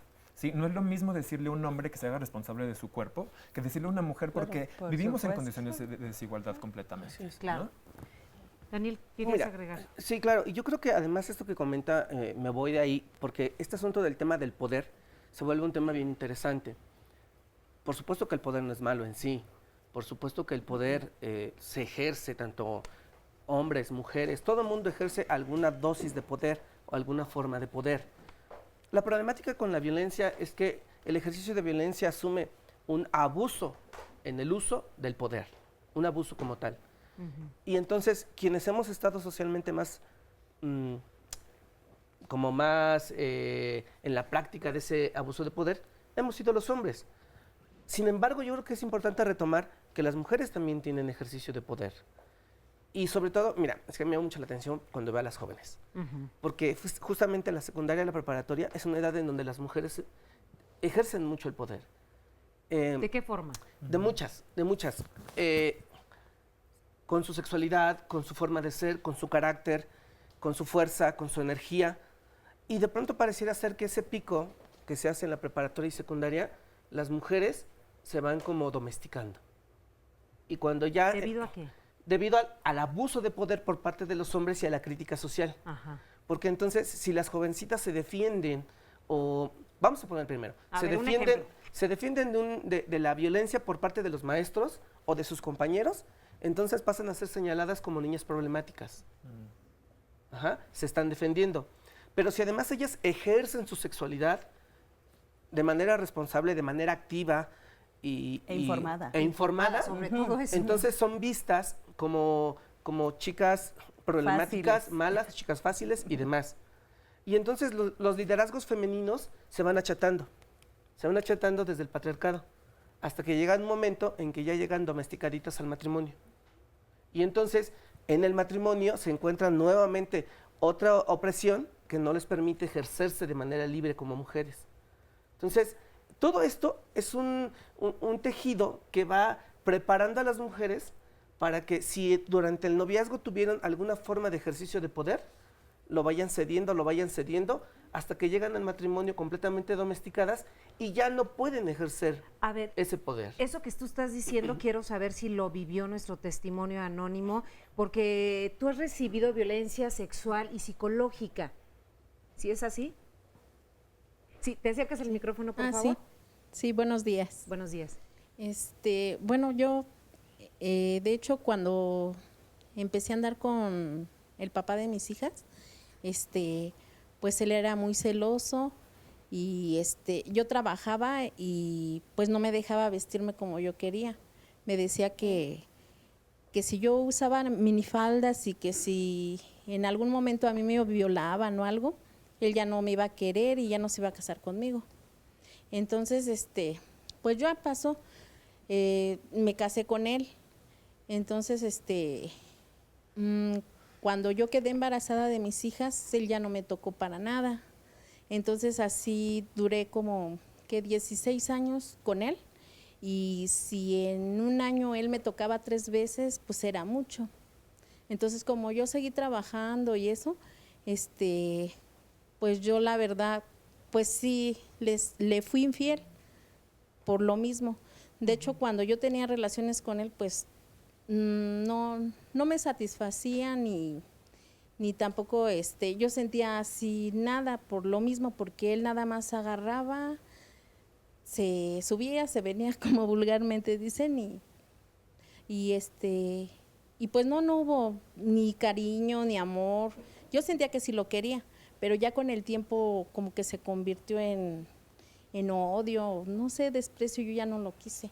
Entonces, yo no me separaba de él porque yo decía, no les voy a quitar pues el hogar a mis hijas. Pero pues la verdad es que tuvo que pasar algo muy grave para que yo me diera cuenta y yo abriera los ojos. Yo me divorcié de él. Y pues ¿hace cuánto tiempo? Tiene 9 años que me divorcié de él. ¿Y cómo después de terminar esta relación has tenido nuevas relaciones? Tuve otras, pero me encontré a otra persona y pues con esa me volví a casar y pues tengo una mejor relación y pues estoy bien con esta persona. ¿Aquí Él me no se trata ejerce bien. una violencia sexual? ¿Mandé? ¿No hay violencia sexual en esta relación? Pues no, bueno, yo siento que no. De hecho, él es más chico que yo. O sea, yo le llevo, pues 14 años casi a él. Y pues sí, son bastantes años. Yo sé que él es más chico que yo y pues yo trato de ser lo mejor. O sea, si yo me equivoqué o a lo mejor, no sé, estuve mal en la primera relación, yo trato de que esta relación sea mejor.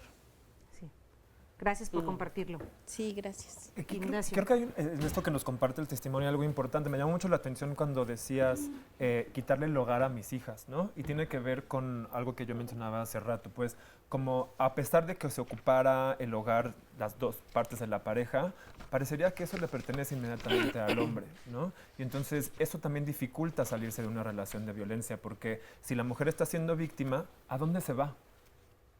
Muchas veces la violencia implica romper con las comunidades de apoyo y las redes de apoyo. Entonces hay muchas mujeres que viven violencia y no tienen a dónde ir. Y están obligadas por necesidad a quedarse en ese espacio porque no tienen un techo, porque no tienen dónde comer, pues, si no se quedan ahí. Eso que estás diciendo, Ignacio, yo creo que es muy importante porque muchas veces, como decimos, no sabemos identificarla. Ya que la identificamos, ¿a dónde acudimos? ¿Dónde nos pueden atender?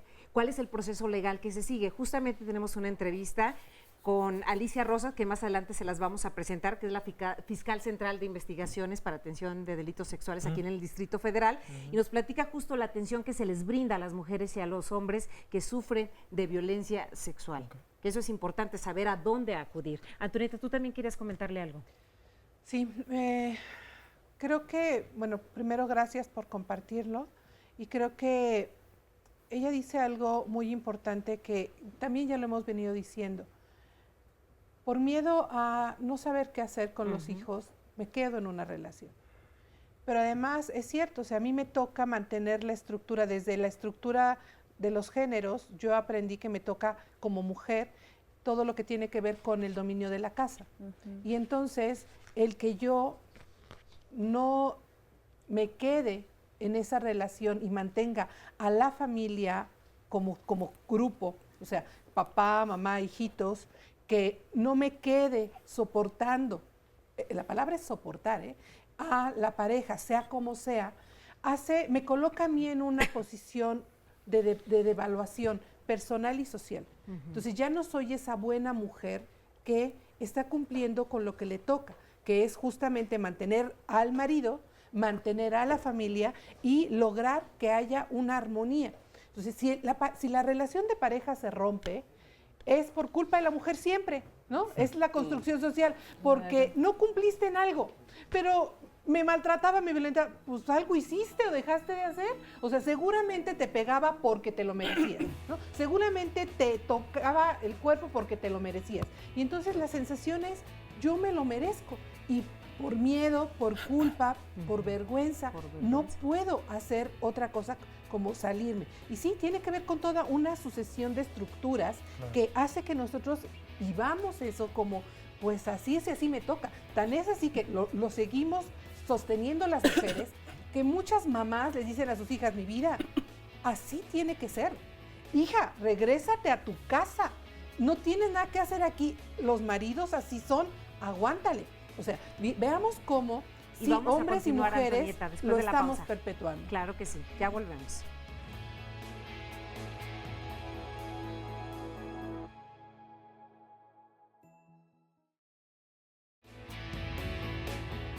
Reconocer que hay un ejercicio de abuso de poder de parte de los hombres. O sea, como género, lo masculino sí es lo que tiene el poder, pero hombres y mujeres ejercemos el poder desde lo masculino. Los estereotipos de género influyen directamente en la forma en que yo vivo mi subjetividad. Que la violencia contra la mujer es un problema de salud pública y un problema social de una magnitud que no es la violencia contra los hombres, sin eximir que sí hay violencia contra los hombres. El erotismo es la capacidad personal, uno de los componentes del erotismo, que es la capacidad personal de generar placer. Que la otra persona venga a darme placer es un gran error de hombres y de mujeres. Entonces, los especialistas que no conocen del tema minimizan el tema de la violencia y justifican otra vez. No hay consenso. Exacto. No hay una negociación de qué entendemos por placer, qué entendemos por deseo, qué es lo que yo quiero hacer. Este sistema grandote de género afecta, claro que a las mujeres, claro que a los hombres y a otras minorías sexuales.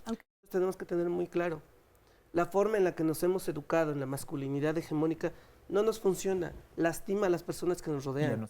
Que nos demos cuenta que la sexualidad, como otros derechos, tiene que ser ejercida tanto por hombres como por mujeres. Sea yo hombre o sea yo mujer, tengo que reconocer dónde estoy ejerciendo el poder y en qué momento me estoy colocando como víctima y en qué momento me estoy colocando como victimario. La función que tenemos en la Fiscalía de Delitos Sexuales es precisamente eso, atender cualquier víctima que haya sufrido una agresión sexual. Al ser el tema exclusivamente sexual, nos referimos a violación, el abuso sexual, tocamientos, la corrupción de menores en el aspecto sexual, el acoso sexual. Generalmente, las víctimas que han sido agredidas sexualmente, inmediatamente después de la agresión, las que están decididas vienen. Entonces llegan en una situación de crisis muy complicada para interrogarlas, para realizar algunas diligencias, para someterlas a pruebas de laboratorio, pues a veces resulta muy complicado hacerlo de pronto. Entonces, lo primero que hacemos es la entrevista a manera de verificar la situación emocional en la que venga. Una vez que esto ha sido superado o que en su caso vengan de manera muy estable y puedan colaborar, las pasamos al área ministerial. El Ministerio Público les toma una declaración, considera por lo que ellas dijeron si hay que trasladarlas a un hospital o si hay que darles atención psiquiátrica, si hay que darles algún medicamento o qué situación, la de emergencia, ¿no? Se les hace una revisión médica muy profunda, física al exterior y ginecológica al interior. O sea, es una revisión bastante detallada donde se toman muestras, donde se describen una a una las lesiones que tiene la víctima, en qué parte del cuerpo tiene estas lesiones, para verificar nosotros que correspondan estas lesiones a lo que ella nos está diciendo. Una vez que han pasado al área médica, se llevan a una entrevista en psicología. La psicóloga va a entrevistar a la víctima en aspectos personales muy delicados y de tiempo atrás, y ahí es donde las psicólogas, detectan qué concepto tienen ellas de la sexualidad y cómo manejan su sexualidad, y derivado de esto nos pueden decir la situación emocional en la que se encuentran con motivo de esa agresión sexual. La Policía de Investigación va a verificar los datos del agresor, la situación social y laboral del agresor, en dónde se encuentra, a corroborar perfectamente si tienen algún vínculo, ¿no? En este caso como de pareja, de expareja, de esposo, de concubino, de novio o un desconocido. Todas estas diligencias las tenemos que realizar en un término máximo de 24 o 30 horas, porque nosotros tenemos que poner a disposición al imputado o al probable antes de las 48 horas de haber sido puesto a disposición. Cuando un agresor es puesto a disposición y se acredita esa situación, no tienen derecho a ningún beneficio.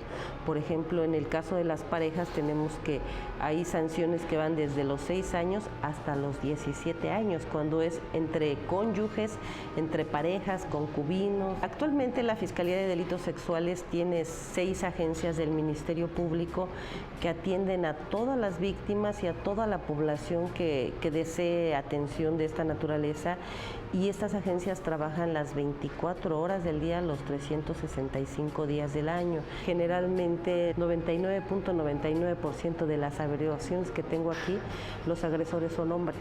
Tenemos algunas denuncias de hombres, ¿no? Pero son muy mínimas. Sí las hay.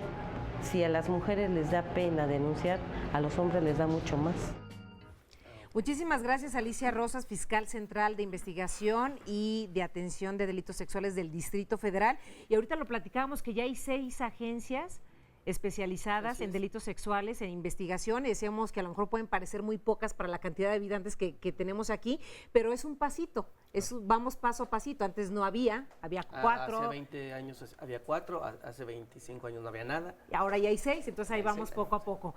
Aquí, como lo decía Alicia, dice que las mujeres les da mucha pena denunciar y a los hombres pues mucho más que a ellos. ¿Cómo podemos cambiar esta educación, digamos, o no sé si es educación más bien, cómo podemos cambiar la forma de vivir la violencia sexual denunciando? Pues aquí es importante que en todos los casos, como lo comentábamos hace un rato, que se acuda con especialistas. En la medida que se acude con especialistas, la persona que fue víctima se empodera y llega a denunciar, pero de una manera informada. Esto es muy importante, que sepa a qué se va a enfrentar. Pero además yo hilaría esto porque es importante que todos y todas tengamos muy claro que la persona responsable de la violencia sexual es quien la ejerce. Claro. Pareciera ser 2 frases muy cortas, pero así es. ¿Cuántas y cuántas personas nos encontramos, mujeres, niñas, adultas, jóvenes, que han vivido situaciones de violencia sexual y que se culpabilizan, o quienes les rodean son los primeros en culpabilizarlos? Nos decía el testimonio, mi novio me decía, si usas minifalda y te violan, es tu culpa y yo te dejo. ¿Me explico? Entonces, es importante que trabajemos mucho empoderando la sexualidad, apropiándonos de la sexualidad, haciéndola nuestra, porque cuando alguien rebasa esos límites de nuestra sexualidad, vamos a poder decir, eso no está bien, tenemos que hacer algo con ello. Claro, y hablando de denunciar la violencia sexual, ¿cómo se comprobaría que hubo violencia sexual? ¿Es difícil de comprobar? Es súper complicado. Bueno, es un delito de realización oculta, todos sabemos, lo habíamos comentado hace un rato. No es tan complicado, por eso yo decía, o sea, tiene que haber un acompañamiento. Muchas veces se dice, como no hay testigos, entonces no hay forma. Por supuesto que hay forma, ¿no? Hay forma en relación a las consecuencias. Una persona que vive violencia sexual queda marcada. Tiene huellas, ¿no? claro. Y entonces por eso hay especialistas en ciencias de la salud que pueden determinar que una persona tiene rasgos relacionados, ¿no? Con la violencia sexual que vivió. Entonces, porque además es una amenaza que hacen mucho los agresores, ¿eh? Y dicen, pues, denúnciame, ¿cómo lo vas a comprobar? ¿Quién te va a creer? ¿No?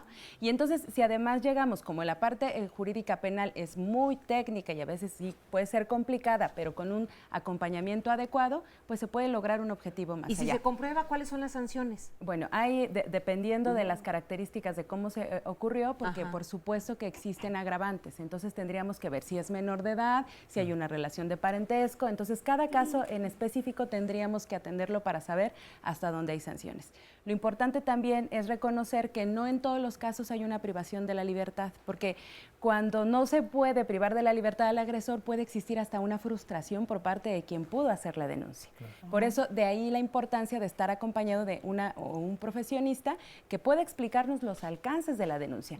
Aquí algo que me parece sumamente importante. Hay miedo detrás de esto, ¿no? Claro, pero que algo que es sumamente importante es que el tema de la denuncia o el tema jurídico también abona al proceso psicoterapéutico de la persona, porque de alguna manera se está empoderando y está denunciando lo que sucedió. Está teniendo un reconocimiento incluso público de que vivió violencia y que no está aceptando y que no quiere que esta vuelva a ocurrir nuevamente para su persona.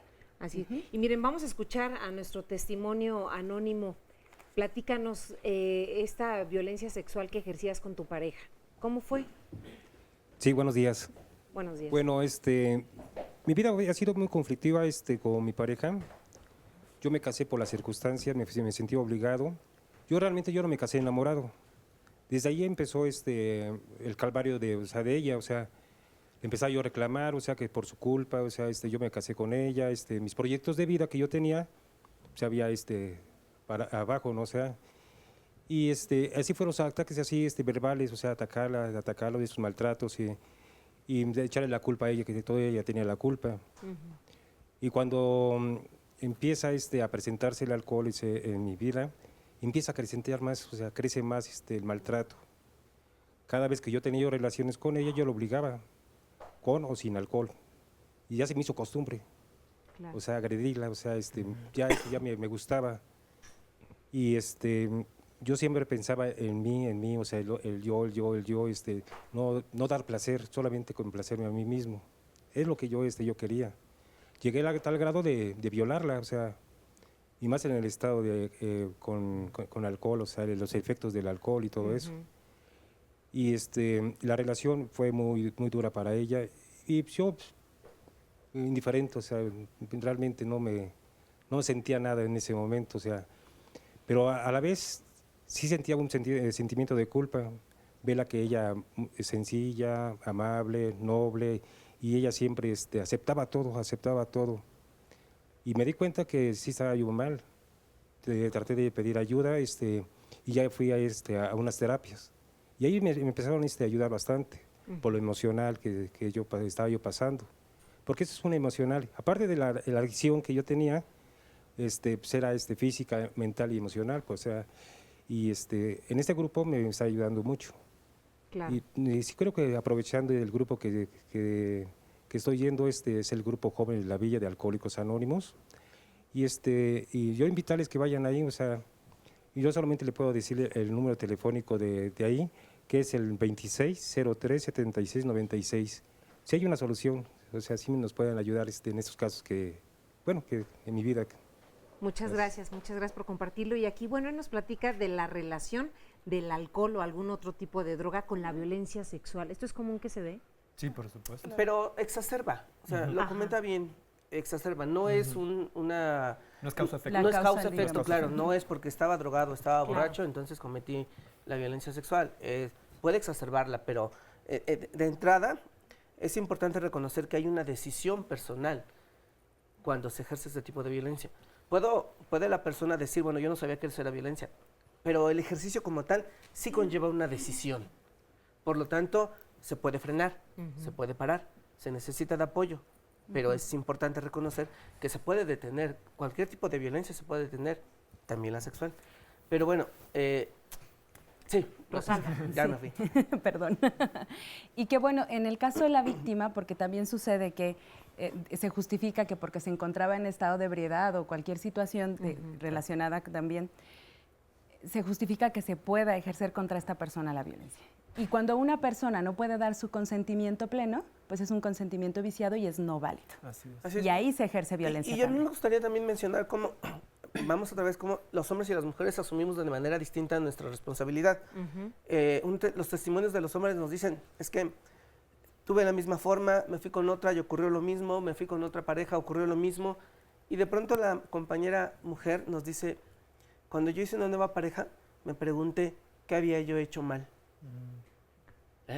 Claro. Vemos, o sea, ¿Sí? Híjole, a mí me encanta por eso escuchar a las mujeres, porque de pronto nos hacen regalos bien maravillosos en donde los hombres tendríamos que escuchar eso. Claro. Esta introspección, esta autocrítica de decir, bueno, ¿y ahora qué demonios yo hice mal? Miren, aquí tengo muchas llamadas que me gustaría darle salida rápidamente porque nos quedan 4 minutos aproximadamente de programa. Sony Luna en Twitter nos dice, una vez escuché en el centro comercial que un señor le dijo a su esposa, si no estuvieras gorda, te compraba esas botas.